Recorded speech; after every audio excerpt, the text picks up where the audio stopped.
ধর্ম যখন বিজ্ঞানকে বলে রাস্তা ছাড়ো, বিজ্ঞান কি রাস্তা ছেড়ে দেয়? পোপের ভয়ে দেশান্তরী হয়েছিলেন লিওনার্দো দা ভিঞ্চি। সারাদিন একটা অন্ধকার ঘরের মধ্যে পায়চারি করতেন গ্যালিলিও গ্যালিলেই। তাকে পাহারা দেবার জন্য বসে থাকত একজন ধর্মের পেয়াদা, যার চোখের পাতা বাতাসেও নড়ত না। বিজ্ঞান কি তখন থেমেছিল? তীর্থের পাণ্ডাদের হই হই তাদের লাল চোখকে পেরেছিল পৃথিবীকে বেঞ্চের উপর দাঁড় করিয়ে সূর্যকে তার চারদিকে উঠবোস করাতে।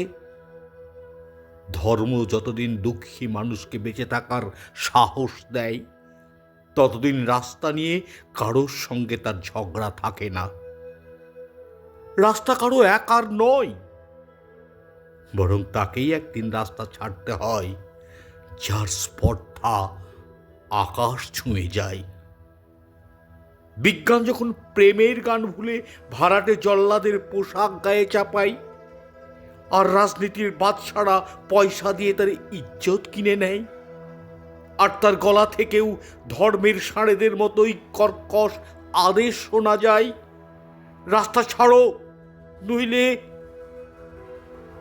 পৃথিবীর কালো সাদা হলুদ মানুষের গান, তাদের স্বপ্ন এক মুহূর্ত সেই চিৎকার শুনে থমকে তাকাই। তারপর যার যেদিকে রাস্তা, সেদিকে মুখ করেই তারা সামনে, আরো সামনের দিকে এগিয়ে যায়। কেউ কারোকে রাস্তা ছেড়ে দেয় না।